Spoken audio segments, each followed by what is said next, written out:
നമ്മൾ പല കുട്ടികളും കാണുന്നുണ്ട്, അടുത്ത പരീക്ഷയ്ക്ക് പഠിക്കാം എന്നുള്ളത്. അത് വേണ്ടത് നമുക്ക് എത്രയും പെട്ടെന്ന് നമുക്ക് ചിലപ്പോൾ ഒറ്റ ദിവസം കൊണ്ടായിരിക്കും. ഓക്കെ, 14 പേര് വന്നു, ഓൾറെഡി 14 പേര് ഇലക്ഷൻ്റെ 14 പേര് ഞാൻ പറഞ്ഞു. ഇനി ആ അടുത്ത ഒരാൾ ഇലക്ഷനിലൂടെ വരുന്ന ആരെ റെപ്രസെൻ്റ് ചെയ്യുന്നതായിരിക്കും? ഹൈ ഓൾ, എല്ലാവർക്കും നമസ്കാരം. ഞാൻ വിഷ്ണു പുഷ്പരാജ്. അപ്പം ഇന്ന് ഞാൻ ഡിസ്കസ് ചെയ്യാൻ പോകുന്നത് അമെൻമെൻറ്റിൽ കൂടെ കൂട്ടിച്ചേർത്ത ഒരു റൂളാണ്.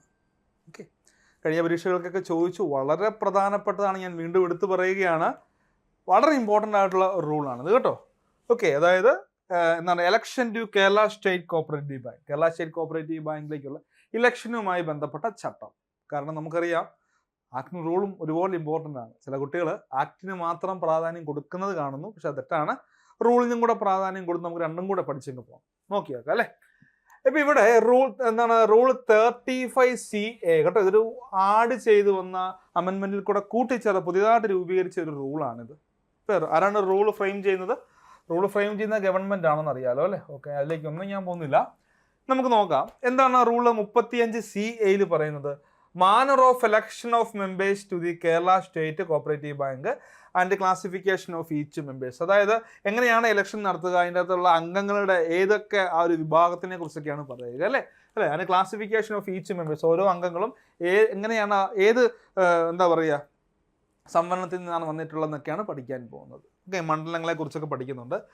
ഇവിടെ പറഞ്ഞത് after rule 35C, rule 35C ശേഷം നമ്മൾ ആഡ് ചെയ്യുന്ന പുതിയ റൂളാണ് റൂൾ 35CA. റൂൾ 35CA എന്നാണ് manner of election of members to the Kerala state cooperative bank and the classification of each members. നോക്കാം.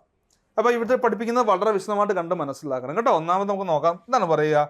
The board of directors of the Kerala state cooperative bank shall consist of not less than 21 members. Okay, ഇത് പഠിച്ചോണം. അപ്പം നിലവിലെ സാഹചര്യത്തിൽ Kerala state cooperative ബാങ്കിലെ മെമ്പേഴ്സിൻ്റെ board മെമ്പേഴ്സിൻ്റെ എണ്ണം എന്ന് പറയുന്നത് എന്താണ് അവർ പറയുന്നത്?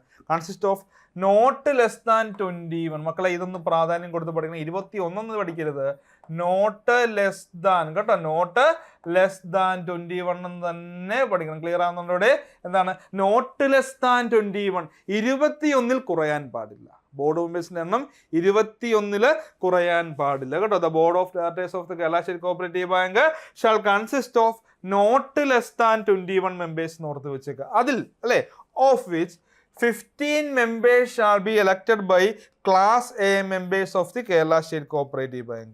ഈ 21 കുറയാൻ പാടില്ല. അതിൽ 15 പേര് എന്താണ് ഇലക്ഷൻ നേരിട്ട് വരുന്നവരാണ്. എന്താണ് പറഞ്ഞത്?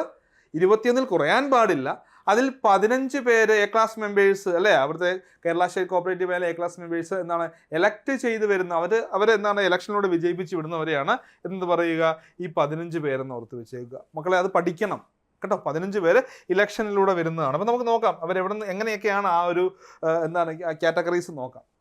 അല്ല, ആദ്യം പറയുന്നുണ്ട് നോക്കിയേ, 15 പേര് ഞാൻ പറഞ്ഞു, 15 പേര് ഇലക്ഷനിലൂടെ വരുന്നതാണ് അല്ലേ, 15 പേര്. ഇവിടെ ആദ്യം പറയാണ്, നോക്കിയേ ഓരോന്ന് വെച്ച് പഠിക്കാം. 14 members, 1 from each district, representing the primary agricultural credit societies elected by the A-class members of the Kerala State Cooperative Bank from among the delegates of primary agricultural credit societies. അപ്പം ഈ 15 പേരാണ് ഇലക്ഷനിൽ കൂടെ വരുന്നത്. അതിൽ 14 പേരും ആരെ റെപ്രസെന്റ് ചെയ്ത് വരുന്നതാണ്? പാക്സിനെ റെപ്രസെന്റ് ചെയ്ത് വരുന്നതാണ്. ക്ലിയർ ആകുന്നുണ്ടോ?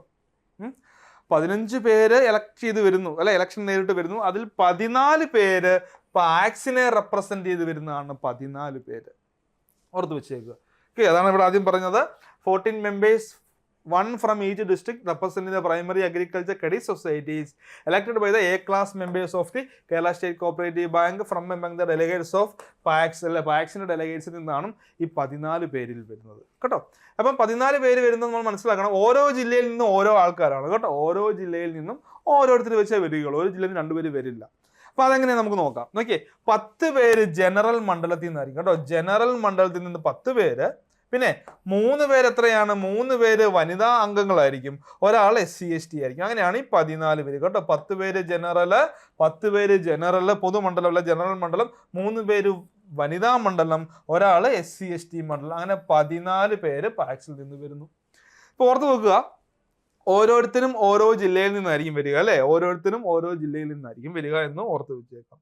പിന്നെ പറയുന്നുണ്ട് പ്രൊവൈഡഡ് ദാറ്റ് എന്നിരുന്നാലും 2 seats in the board of directors shall be reserved for members who shall not exceed the age of 40 years, of whom one shall be from the general category and one shall be a woman from the എന്താണ് പറയുന്നുണ്ട് from the women reservation category എന്ന് പറയുന്നുണ്ട്.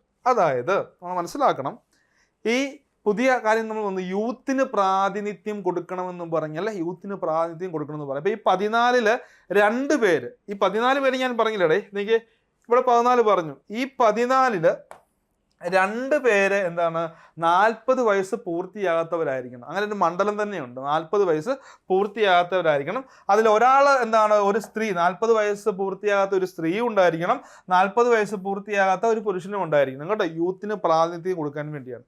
അപ്പോൾ സ്ത്രീ വരുന്നത് എവിടെ നിന്നാന്ന് വെച്ചാൽ ഈ വനിതാ മണ്ഡലത്തിൽ നിന്നും, പുരുഷൻ വരുന്നത് ഈ ജനറൽ മണ്ഡലത്തിൽ നിന്നുമായിരിക്കും. ഓക്കെ, 40 വയസ്സ് പൂർത്തിയാകാത്ത ഒരു പുരുഷൻ, 40 വയസ്സ് പൂർത്തിയാകാത്ത ഒരു വനിത, അത് ഇതിൽ നിന്ന് കേട്ടോ. പുരുഷൻ വരുന്നത് ഈ 10 ജനറൽ ആയിട്ടുള്ള 10-ൽ നിന്നും, വനിത വരുന്നത് ഈ ജനറൽ അല്ലെ വനിതാ മണ്ഡലമായ 3-ൽ ഒരാൾ ആരായിരിക്കും? വനിതകളിലെ 3-ൽ ഒരാൾ 40 വയസ്സ് തികയാത്ത വനിതയായിരിക്കണം. ഈ 10 പേരിലെ ഒരാൾ എന്താണ് 40 വയസ്സ് തികയാത്ത പുരുഷനുമായിരിക്കണമെന്ന് ഓർത്ത് വെച്ചേക്കുക.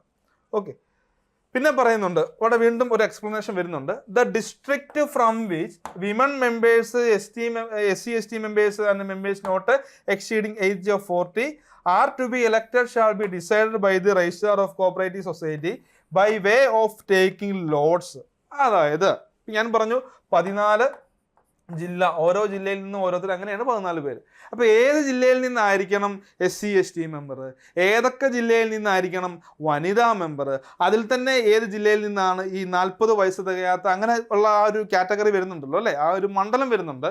അപ്പോൾ അത് രജിസ്ട്രാർ എങ്ങനെയാണ് തീരുമാനിക്കുന്നത്? അതായത് ഇപ്പോൾ ഏത് ജില്ലയിൽ നിന്നായിരിക്കണം SC/ST വിഭാഗത്തിൽ നിന്നുള്ള മെമ്പർ വരേണ്ടതെന്ന് രജിസ്ട്രാർ എങ്ങനെ തീരുമാനിക്കുന്നത് ചോദിച്ചാൽ അദ്ദേഹത്തിന് ഇഷ്ടം പോലെ പറയുകയില്ല, ലോട്ട് ഇട്ടെടുക്കും.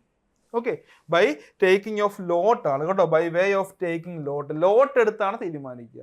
ഇപ്പോൾ SC/ST വരുന്നത് അല്ലെ SC/ST മണ്ഡലം ഏത് ജില്ലയ്ക്കായിരിക്കണം അത് ലോട്ട് എടുക്കും. അതുപോലെ തന്നെ എന്താണ് വനിതകൾ ഏത് ജില്ലയിൽ നിന്നൊക്കെ ആയിരിക്കണം, അതിൽ 40 വയസ്സ് പൂർത്തിയാകാത്ത, അങ്ങനെ ആ ഒരു ലോട്ടിൽ കൂടെയാണ് ഈ കാര്യങ്ങളൊക്കെ തീരുമാനിക്കുക കേട്ടോ, ലോട്ട് ഇട്ടായിരിക്കും ഓർത്ത് വെച്ചേക്കും. പിന്നെ പറയാണ് in each subsequent terms of the committee the district ones represented in each category shall be excluded from the lot till at the district have been represented കേട്ടോ. അപ്പോൾ എന്താ പറയുക, all the district have been represented. അപ്പം നമുക്ക് നോക്കാം, ഇപ്പോൾ ആദ്യത്തെ തവണ SC/STയിൽ നിന്നുള്ള SC/ST വിഭാഗത്തിൽ നിന്നുള്ള ആൾ ട്രിവാൻഡ്രത്തിൽ നിന്നാണ് രജിസ്ട്രാർ ലോട്ട് എടുത്തപ്പോൾ, ആദ്യത്തെ തവണ ലോട്ട് എടുത്തപ്പോൾ, അതായത് ഈ ടൈമിൽ ഫസ്റ്റ് ടൈം, ഇപ്പോൾ ഈ ടൈമിലാണ് നമ്മൾ എന്ത് ചെയ്യുക, ആദ്യമായിട്ട് കേരള സ്റ്റേറ്റ് കോപ്പറേറ്റീവ് ഇലക്ഷൻ നടത്തി നിങ്ങൾ വിചാരിക്കുക. ഇപ്പോൾ നമ്മൾ ഈ തവണ SC/STക്ക് കോട്ട വന്നത് തിരുവനന്തപുരത്ത് നിന്നാണെങ്കിൽ അടുത്ത ടൈം ഉണ്ടല്ലോ, അടുത്ത തവണ നമ്മൾ ഇലക്ഷൻ നേരിടുമ്പോൾ തിരുവനന്തപുരത്തെ ഒഴിവാക്കും SC/STക്കകത്തുനിന്ന്. ഓക്കെ, അതായത് അടുത്ത തവണ നമ്മൾ ലോട്ട് ഇടുമ്പോൾ വീണ്ടും തിരുവനന്തപുരം ഇടില്ല, അടുത്ത ടൈമിലാണ് കേട്ടോ. 5 വർഷം കഴിഞ്ഞ് ഇനി SC/ST ഏത് ജില്ലയിൽ നിന്ന് അത് ഇറങ്ങിയെടുക്കാൻ നമ്മൾ നോക്കുമ്പോൾ തിരുവനന്തപുരം ഇടില്ല, കാരണം തിരുവനന്തപുരം ഇട്ട് അടുപ്പിച്ചിങ്ങനെ വരാൻ പറ്റില്ല. ഇതിങ്ങനെ കറങ്ങി തിരിഞ്ഞ് എല്ലാ ജില്ലയിൽ കൂടെ കയറിയതിന് ശേഷമേ വീണ്ടും ഒന്നേന്ന് വരികയുള്ളൂ എന്ന് ഓർത്ത് വെച്ച്. ഓക്കെ, അപ്പോൾ ആദ്യത്തെ തവണ തിരുവനന്തപുരം വന്നു, രണ്ടാമത്തെ തവണ പാലക്കാട് വന്ന് വിചാരിക്കും, ഇനി മൂന്നാമത്തെ ടൈം വരുമ്പോഴത്തേക്കും തിരുവനന്തപുരവും പാലക്കാടും എടുത്ത് മാറ്റും, ബാക്കി ജില്ലയിൽ നിന്നായിരിക്കും SC/ST എടുക്കുക. പിന്നെ ഇങ്ങനെ മനസ്സിലായി ഞാൻ വിചാരിക്കുന്നു. അപ്പോൾ ടൈം ഇങ്ങനെ മാറിക്കൊണ്ടേയിരിക്കും. ഓക്കെ, അങ്ങനെ എല്ലാവരും എല്ലാ ജില്ലയിലും എത്തിപ്പെടേണ്ടതുണ്ട്. അതുപോലെ തന്നെയാണ് ഈ വനിതാ മണ്ഡലത്തിലും ആ സെയിം തന്നെയാണ്. ഓക്കെ, ഇതാണ് നമ്മൾ 3 വനിത ഇട്ടത്. ഇപ്പോൾ എന്താണ് തിരുവനന്തപുരം, കൊല്ലം, പത്തനംതിട്ട വനിതകൾ വന്നെങ്കിൽ അടുത്ത ടൈമിൽ എന്താണ് ഈ തിരുവനന്തപുരം, കൊല്ലം, പത്തനംതിട്ട വനിതകൾ വരാൻ പാടില്ല, അതുകൊണ്ട് അതങ്ങ് മാറ്റും. ഓക്കെ, അതിനെ എക്സ്ക്ലൂഡ് ചെയ്യും. അങ്ങനെ എല്ലാ ജില്ലയിൽ കൂടെ ഇതെല്ലാം ഇങ്ങനെ കറങ്ങി തിരിഞ്ഞ് വരുമെന്ന് ഓർത്ത് വെച്ചേക്കുക കേട്ടോ. ഓക്കെ, അതാണ് ഇവിടെ പറയുന്നത്. In each subsequent term of the committee the district once represented അല്ലേ, അതായത് ഒരു തവണ റെപ്രസെൻറ്റ് ചെയ്തത് എന്ത് ചെയ്യും, in each category shall be excluded from the lot till all the district have been represented. ഇപ്പോൾ ഒരു തവണ ലോട്ടിന് ഇങ്ങനെ മാറി തിരിഞ്ഞ് വരുമെന്ന് ഓർത്ത് വെച്ചേക്കുക. അല്ലാതെ ഒരിക്കലും ഫോർ എക്സാമ്പിൾ ഇപ്പോൾ SC/ST ആണെങ്കിൽ ഓരോ തവണ ഓരോ ജില്ലയ്ക്കും ആയിരിക്കും, അല്ലാതെ അതിനിടയ്ക്കായിട്ട് അടുപ്പിച്ച് 2 തവണ 2 ജില്ലയ്ക്കോ അല്ലെങ്കിൽ ഒന്നിന് കൂടുതലും വരില്ല. ആ ടൈം ഇങ്ങനെ മാറിക്കൊണ്ടേയിരിക്കും കേട്ടോ. എല്ലാ ജില്ലയിലും എല്ലാവരും എത്തണം എന്നാണ് അർത്ഥമാക്കുക. അടുത്തത്, അപ്പോൾ ഞാൻ നിങ്ങളോട് പറഞ്ഞിരുന്നു 14 പേര് പാക്സിൽ നിന്നാണ് വരുന്നതെങ്കിൽ മൊത്തം 15 പേരാണ് ഇലക്ഷനിലൂടെ വരിക. അതിൽ 14 പേര് പാക്സിൽ നിന്ന് വരുന്നു, ഒരാൾ വരുന്ന എവിടെ നിന്നായിരിക്കും? ഓക്കെ, 14 പേര് വന്നു, ഓൾറെഡി 14 പേര് ഇലക്ഷൻ്റെ 14 പേര് ഞാൻ പറഞ്ഞു. ഇനി ആ അടുത്ത ഒരാൾ ഇലക്ഷനിലൂടെ വരുന്ന ആരെ റെപ്രസെൻറ്റ് ചെയ്യുന്നതായിരിക്കും? പറയുന്നുണ്ട് 1 member representing the urban cooperative bank in the state is selected from among the delegated board members of the Urban Cooperative Bank by A-class members of the Kerala State Cooperative Bank. അപ്പോൾ ഓർത്ത് വെച്ചേക്കുക. 14 പേര് election, 15 പേര് total election നേരിട്ട് വരുന്നത്, 14 പേര് പാക്സിൽ നിന്നും ഒരാൾ അർബൻ കോപ്പറേറ്റീവ് ബാങ്കിൽ നിന്നുമായിരിക്കും എന്ന് ഓർത്ത് വെച്ചേക്കുക കേട്ടോ. അർബൻ കോപ്പറേറ്റീവ് ബാങ്കിൽ നിന്നാണെന്ന് ഓർത്ത് വെച്ചേക്കും. അപ്പോൾ ടോട്ടൽ എത്ര ആയടാ? ടോട്ടൽ 15 പേരായി അല്ലേ. ഇനിയും പറയുന്നുണ്ട് 2 independent professional directors nominated by the government. Government nominate ചെയ്യുന്ന 2 ഇൻഡിപെൻഡന്റ് പ്രൊഫസേഴ്സ് ഉണ്ടായിരിക്കും, ഇൻഡിപെൻഡന്റ് ബോർഡ് മെമ്പേഴ്സ് ഉണ്ടായിരിക്കും അല്ലെ. 2 independent professional directors nominated by the government. അപ്പോൾ 15 2 17 ആയി അല്ലേ. ഇനിയും പറഞ്ഞിട്ട് 4 പേര് എന്താണ്? എക്സ് ഒഫീഷ്യോ മെമ്പറാണ്. 21 ആയില്ലേ. 15 2 17 4 21. 15 പേര് ഇലക്ഷൻ നേരിട്ട് വരുന്നു. അതിൽ 14 പേര് പാക്സും, ഒരാൾ അർബൻ കോപ്പറേറ്റീവ് ബാങ്കിന്റെയും പ്രതിനിധിയാണ്. പിന്നെ 4 പേര് എന്താണ്? നമ്മുടെ എക്സ് ഒഫീഷ്യോ മെമ്പറാണ്. 2 പേര് ആരാണ്? ഗവൺമെന്റ് നോമിനേറ്റ് ചെയ്യുന്ന ഇൻഡിപെൻഡന്റ് പ്രൊഫഷണൽ ഡയറക്ടേഴ്സ് ആയിരിക്കും. ഓക്കെ അല്ലേ? ക്ലിയർ അല്ലേ? ഒന്ന് ഓർത്ത് നോക്കിയേ. 2 independent professional directors nominated by the government ആണെന്ന് ഓർത്ത് വെച്ചേക്ക്. പിന്നെ പറയുന്നുണ്ട് 4 എക്സ് ഒഫീഷ്യോ മെമ്പേഴ്സ് ഉണ്ട്. എക്സ് ഒഫീഷ്യോ എന്ന് പറഞ്ഞാൽ ബൈ പ്രൊഫഷൻ അല്ലെ ബൈ പൊസിഷൻ. ആ പൊസിഷനിൽ ഇരിക്കുന്ന ആളെയാണ് നമ്മൾ എക്സ് ഒഫീഷ്യോ എന്ന് പറയുന്നത്. ഇപ്പോൾ രജിസ്ട്രാർ ആ പൊസിഷനിൽ ഇരിക്കുന്ന ആരാണോ അവിടെ ഒരിക്കലും ആ ഇരിക്കുന്ന വ്യക്തിക്കല്ല, ആ കസേര, ആ പോസ്റ്റിനാണ് പ്രാധാന്യം. അപ്പോൾ നമുക്കറിയാം കേരള സ്റ്റേറ്റ് കോപ്പറേറ്റീവ് ബാങ്കിലെ 4 എക്സ് ഒഫീഷ്യോ മെമ്പർ ആരൊക്കെയെന്ന് നോക്കാം. ഒന്നാമത് പറയാണ് secretary of cooperation government of Kerala. അപ്പോൾ നമ്മുടെ കോപ്പറേറ്റീവ് ഡിപ്പാർട്ട്മെന്റിന്റെ സെക്രട്ടറിയാണ് ഒരാൾ കേട്ടോ. കോപ്പറേറ്റീവ് ഡിപ്പാർട്ട്മെന്റിന്റെ സെക്രട്ടറിയാണ് ഒരാൾ ആരായിരിക്കും? രജിസ്ട്രാർ ഓഫ് കോപ്പറേറ്റീവ് സൊസൈറ്റി കേട്ടോ. നമ്മുടെ RCSും വരുന്നുണ്ട്. പുറത്ത് വെച്ചേക്കുക ഗവൺമെന്റ് ഓഫ് കേരള അല്ലെ എന്താണ് പറയുക, കോപ്പറേറ്റീവ് ഡിപ്പാർട്ട്മെന്റിന്റെ സെക്രട്ടറിയാണ് ഒരാൾ. പിന്നെ എന്താണ്? ഒരാൾ registrar of cooperative society RCS ആണ് അല്ലേ. നമ്മുടെ RCSും വന്നു, പിന്നെ അവിടുത്തെ സെക്രട്ടറിയും വന്നു.